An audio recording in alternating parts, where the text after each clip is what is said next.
I've never had such a big press conference in all my life. Not you. Oh, not for me. Come on.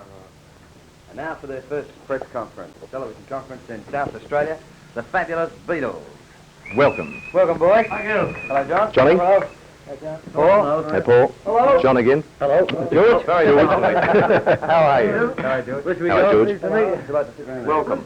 We're out in the tabulator. Where's Jimmie Nichol? Come here. Whatever happened to Derek Taylor? We now have to turn our backs to the multitude. Violet. Oh, well, fellas, tell me, what did you think of the Adelaide reception? That was great. The best ever. Was it like what I mentioned to you on the plane it would be? Yeah, it was better. Yeah. Was it like anything you've ever had before? No, we've never done one of those drives as well. It was marvellous. How would it compare with the ones in the United States when you arrived at different states there? It was bigger. Just more people. Do you think it was very well conducted? Yes, so everybody was well behaved. Did you get a fright at all Not a outside fright, the town no. hall? Shock. You know, it's so many. Do you ever get this feeling that maybe someone's going to sort of try and knock you off or something?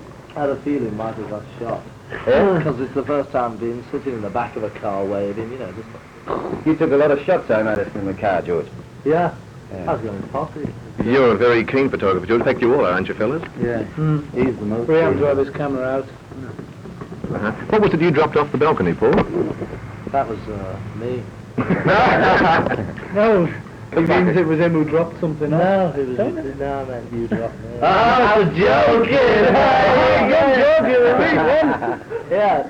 We were disappointed that the airport was closed, that the kids couldn't get close to the plane. I didn't think it mattered now, with them all being able to see us anyway along the Because route. they saw us better than, I think, by lining the roads. They saw us better than if we'd have just...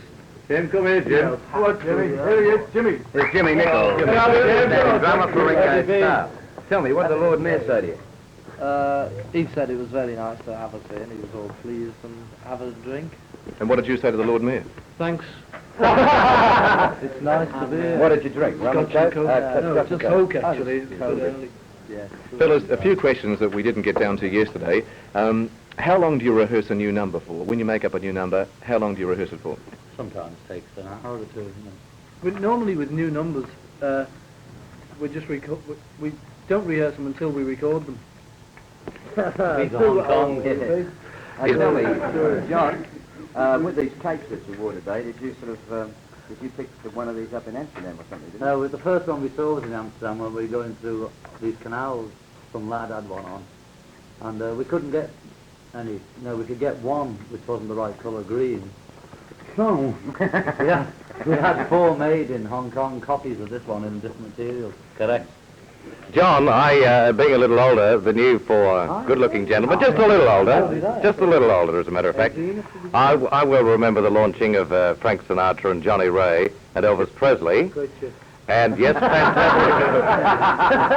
Very good tonnage, but this to my mind is unprecedented by virtue of the fantastic build-up and the publicity and all the press agents, and I'm not detracting in any way from the talent that you obviously have. How much do you attribute to Brian Epstein and his public relations men? And how many are there to your knowledge? We've never had more than one PRO fellow with us, ever.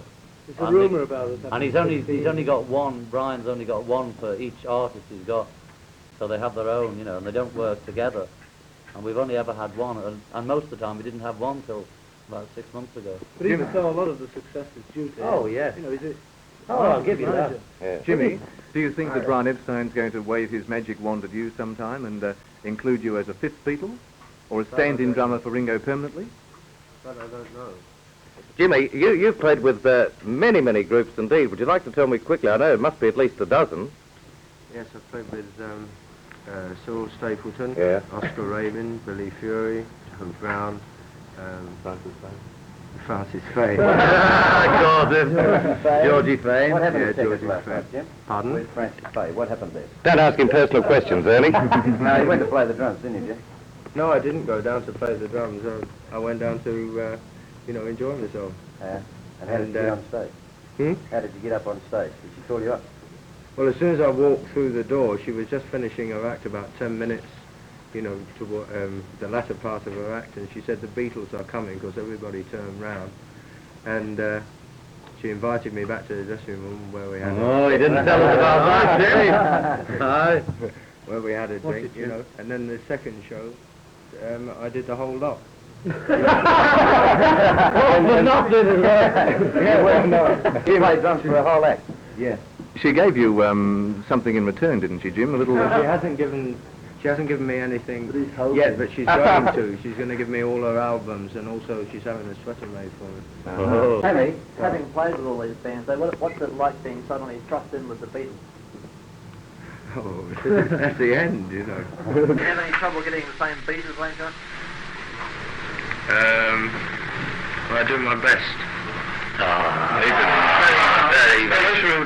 Have you ever been involved in any zany publicity stunts? No, we've never had to actually. The sort of pattern, anything that's a bit zany usually happens. When we were first starting off, we were trying to think of them. We didn't have a manager or anything, so we were just sort of sitting around thinking of ones we could... we were going to try and get one of us to jump in the Mersey and swim it, but None of us could none of us could swim that far. So, I don't remember this. And anyway, the keep Mersey- saying it all the time. true, John, it is true. On your own, No, it is. books, Believe me. you remember join. I think you'll be on your own then. I remember when I was 5, and I thought, I'll jump in and I'll swim the Mersey. They weren't with me at the time, I'm a liar, I'm sorry. What have been your most exciting moments in show business, individually, George? I can't remember, there's so many, it's ever since last September, everything's been exciting. I think when we got to America and we found that they'd gone potty. And when we got back to Britain last October, we'd been touring Sweden, and when this Beatlemania thing started, we didn't hear about it because we were away, and we just landed in London, everybody was there smashing the place up. That was good. Look, fellas, you've had this talent, of course, potential talent some years ago, but in your wildest dreams, did you ever anticipate that you would reach the stage that you have reached now? No. Nobody imagines anything like this. What about your act tonight at the Centennial Hall, your concert? How long will it last tonight? Your own particular segment of it? 30 minutes each house. There's only one house. 30 minutes each house. And are you constantly changing your act, or is it... We change it according to each sort of, sometimes city or state, or depending on what records are most popular, we usually change the order because they've only got the same amount of records released in each place anyway. What about when you played the Royal Variety Performance last year for Her Majesty? Same act as always? Yeah. I think we had 2 jokes in that one because people weren't screaming so they could hear what we were saying, That's the only difference. And it was shorter as well. You were telling me, I think it was George on the plane coming down from Sydney. I asked, had you ever thought of playing in pantomime as a group, the Beatles? But you did do a special show. We didn't like the idea of doing a pantomime, so we did our own show, which was more or less like a pop show, but we kept appearing every few minutes, dressed up, for a laugh, doing all... Nobody laughed, mind you, we were. Do you do comedy sketches on stage at all in any touring shows in England? No, only just for Christmas shows. And we've done a couple of sketches in TV shows. Do you get nervous before any shows? Yeah. All of them. So you ever trouble with, the hordes of screaming fans outside the hotel where you stay for sleeping purposes? Can you sleep through all this sort of thing? They never stay there all night screaming, I've never known. Well, last night they're up till about midnight, Well, I don't even dream of going to bed till 1. You are scared of being hurt by over-enthusiasm. No, been hurt? You don't. Well, that's why we're not scared, because we've never been hurt. Maybe if we had, we'd be a bit worried about it. In South Australia, not only teenagers go wild over it, but maybe you noticed today coming in from the airport that a heck of a lot of adults, especially grandmas. It's the same in England? Well, I've never seen so many grandmas at once, You usually get a couple, one, if there's a bunch of them, one sort of say, isn't, by the time we've gone then. But they all seem to know. You seem to be all very attentive. You can see what's going on. I noticed behind you in the car that you could sort of follow everything that was going on, people with different posters. You're really looking at the people, aren't you? Sure. You're very aware of everything around you. Yeah. Well, I think you've got to be, you might get shot. How many people do you think were in Adelaide?